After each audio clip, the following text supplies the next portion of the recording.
আমাৰ চৰকাৰৰ দিনত স্বচ্ছ আৰু নিকাভাৱে যি 1.5 লাখ চাকৰি দিছে তাৰ বাবে মই মাননীয় মুখ্যমন্ত্ৰী ডাঙৰীয়াক ধন্যবাদ জনাইছোঁ। লগতে আজি চাব এই চৰকাৰৰ দিনত যি কংগ্ৰেছ চৰকাৰৰ দিনত 10ৰ পৰা 20 লাখ টকা দি চাকৰি ল'ব লগা হৈছিল, আজি আমাৰ সংখ্যালঘু সমাজৰ মানুহে এক টকা নিদিয়াকৈ বিনা পইচাত চাকৰি পালে। চৰ চাপৰি হওক, আমাৰ গাঁৱে ভূঞে হওক, আমাৰ পঞ্চায়ত লেভেলে হওক, যিমান মানুহ চাকৰি পাইছে, ঠেলাৱালা ৰিক্সাৱালাৰ ল'ৰা ছোৱালী চাকৰি পাইছে। আমি নিজে আমাৰ ভাৰতীয় জনতা পাৰ্টীৰ তৰফৰ পৰা আমি গৈ কেনে সিহঁতক সম্বৰ্ধনা জনাইছোঁ। আৰু যেতিয়া ঘৰত গ'লোঁ, এটা ল'ৰা নহয় 2টা ল'ৰা হ'লেও একেলগত চাকৰি পাইছে। সেইকাৰণে মাননীয় মুখ্যমন্ত্ৰী ডাঙৰীয়াক মই ধন্যবাদ জ্ঞাপন কৰিলোঁ। আৰু আগন্তুক দিনত যাতে বিজেপি চৰকাৰ আহে সেইটো কাৰণে মই অনুৰোধ জনালোঁ ৰাইজক। উচ্ছেদটো বেদখল কৰিছে মানে আমাৰ ফৰেষ্ট লাইন উচ্ছেদ কৰিছে, যিটো আমাৰ গভৰ্ণমেণ্ট প্ৰপাৰ্টি আছিল সেইবিলাক উচ্ছেদ কৰিছে। আৰু যিবিলাক উচ্ছেদ কৰিছে সেইবিলাক মানুহকতো আপোনাৰ সিহঁতৰ মাটিৰ পাট্টা দিয়া হৈছে, অলৰেডি পাট্টাৰ ব্যৱস্থা কৰিছে চৰকাৰে। 50,000 টকাৰ ব্যৱস্থা কৰিছে। যিবিলাক দুখীয়া মানুহ আছে সেইবিলাকৰতো তাত সিহঁতৰ লেণ্ড নাছিল, লেণ্ড নাথাকা মানুহক আজি 1.5 কাঠা মাটি দিয়াৰ ব্যৱস্থা কৰিছে। ইমান সুবিধা কৰাৰ পাছতো যদি চৰকাৰক সমালোচনা কৰে সেইটো বহুত দুৰ্ভাগ্যজনক কথা। আৰু মই ভাবোঁ যে আগন্তুক দিনত যাতে আমাৰ যদি এইবাৰ চৰকাৰ আহে, যিমান আমাৰ দুখীয়া মানুহ আছে, যাৰ লেণ্ডলেছ মানুহ আছে, আমি চবকে আমি 1.5 কাঠা বা 2 কাঠা মাটি দিয়াৰ ব্যৱস্থা কৰিম। আগতে ধনৰাশি দিয়াৰ ব্যৱস্থাৰ কাৰণে মই মাননীয় মুখ্যমন্ত্ৰী ডাঙৰীয়াক মই অনুৰোধ জনাইছোঁ। প্ৰথম কথাটো হৈছে আপোনালোক গুৱাহাটীৰ যি নৱনিৰ্মিত টাৰ্মিনেলৰ কথা কৈছে, কিন্তু মই প্ৰথমতে আপোনালোকক এটা কথা ক'ব বিচাৰিছিলোঁ। ধুবুৰীবাসী লগতে গৌৰীপুৰবাসী হৈ প্ৰথমতে আমি সৰুৰ পৰা ডাঙৰ হৈছিলোঁ, কেতিয়া আমি কল্পনা কৰা নাছিলোঁ ৰূপসীৰ দৰে মানে বিমানবন্দৰ যোনটো বন্ধ হৈ আছিলে ইমান বছৰৰ, তো তেতিয়া আমি তাত প্লেন উৰা আৰু নমা কৰিব পাৰিব বুলি কেতিয়াও আশা কৰা নাছিলোঁ।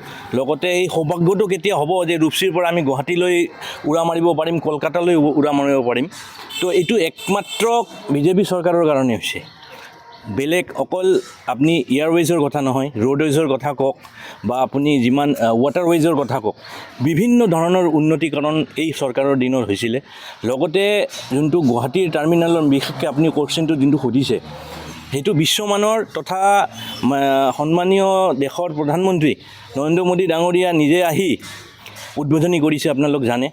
তো সেইটো এটা আটকধুনীয়া দেখিবলৈ মানে দেখাৰ নিচিনা মানে আপোনাৰ এটা এয়াৰপৰ্ট আমি আশা কৰোঁ।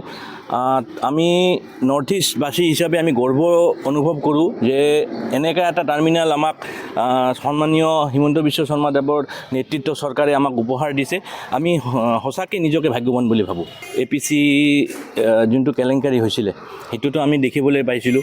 সাধাৰণ মানুহৰ কাৰণে চৰকাৰী চাকৰিটো এটা সপোনৰ দৰে হৈ গৈছিলে, কিন্তু বিজেপি নেতৃত্বাধীন চৰকাৰ যেতিয়ালৈ আহিছে আমি চাইছোঁ ট'টোৱালা, দিন হাজিৰা কৰা মানুহ, তেওঁলোকৰ ল'ৰা ছোৱালীয়ে যোগ্যতাৰ ভিত্তিত ইয়াত এটকাও লেনদেন হোৱা নাই বা কোনো অভিযোগো আমি শুনিব পৰা নাই। 1.5 লাখৰো অধিক যুৱক যুৱতীয়ে চৰকাৰী চাকৰি লাভ কৰিছে একমাত্ৰ নিচা আৰু শস্য এই চৰকাৰৰ কাৰণে। তো সেইটো আমি মানে তুলনা এতিয়া আজিৰ নতুন প্ৰজন্মই বস্তুটো হয়তো ইমান উপলব্ধি কৰিব নোৱাৰিব, কিন্তু কংগ্ৰেছৰ এই তিনিটা টাৰ্মছ যোনটো শাসন চলাইছিলে চৰকাৰে, তেতিয়া আমি গম পাইছিলোঁ যে যাৰ হাতত অৰ্থ আছে, যাৰ নেতা আৰু পালি নেতাসকলৰ লগত সুসম্পৰ্ক আছে, তেওঁলোকেহে অকল চাকৰিটো লাভ কৰিব পাৰিছিলে। কিন্তু এতিয়া আপুনি চাওক, মানে গাঁৱে ভূঞে দিন হাজিৰা কৰা মানুহৰ ল'ৰা সন্তানো তেওঁলোকে চৰকাৰী চাকৰি লাভ কৰিছে, নিজক প্ৰতিষ্ঠা কৰিবলৈ মানে সক্ষম হৈছে। মই সেইকাৰণে আপোনালোকক তথা অসমবাসী ৰাইজক এটা কথাই ক'ব বিচাৰিছোঁ যে জনগণৰ হকে, সাধাৰণ মানুহৰ হকে, খিলঞ্জীয়াৰ হকে যি চৰকাৰে কাম কৰি আছে, আপোনালোক সেইটো জল পটপটভাৱে আপুনি দেখিবলৈ পাইছে। আৰু এইটোৰ কোনো আৰু বেলেগ বিকল্প আছে বুলি মই নাভাবোঁ। আপুনি কুৱেশ্যনটোতে এনচাৰ দি দিছে। আপুনি প্ৰথমতে উল্লেখ কৰিছে বেদখল। তো বেদখল যোন ভূমি হৈছে সেই বেদখলটো এইটো চৰকাৰৰ এটা মানে ডিউটিত পৰে বুলি মই ভাবোঁ। বেদখলকাৰীসকলক জাতি ভাষা বৰ্ণ নিৰ্বিশেষে সেই বেদখলকাৰীক উচ্ছেদ কৰাটোৱে এটা চৰকাৰৰ প্ৰধান দায়িত্ব বুলি মই ভাবোঁ। আমাৰ এই বেদখল 1.5 লাখ বিঘাৰো বেছি জমি আমাৰ বিজেপি নেতৃত্বাধীন চৰকাৰে আমাৰ বেদখল মুক্ত কৰিছে। সেই বেদখল মুক্ত জমি খিলঞ্জীয়াসকলৰ উন্নতিকল্পে বা বিভিন্ন চৰকাৰী প্ৰকল্পক ৰূপায়ণ কৰাৰ কল্পে এইটো আমাৰ চৰকাৰে এইটো উপয়োগ কৰিব। তো এটা ভাল পদক্ষেপ, আৰু মই বিচাৰোঁ সকলোৱে এইটো আদৰণি জনাব লাগে। অসমীয়া ভাষাক ধ্ৰুপদী ভাষা, অসমীয়া ভাষা আগতে আমাৰ মানে গৰ্ব আমি অনুভৱ কৰিছিলোঁ অসমীয়া ভাষালৈ। তথাপি ধ্ৰুপদী ভাষা যেতিয়ালৈ স্বীকৃত পাইছে সেইটোত লাভ কি হ'ব? প্ৰথম কথাটো সেইটোৱে, বহুতে মানুহে চিন্তা কৰে সেই লাভটো কি হ'ব আমি স্বীকৃতি লাভ কৰি। যিকোনো খবৰৰ বাবে যোগাযোগ কৰক আমাৰ এই নম্বৰত 9181 307 221।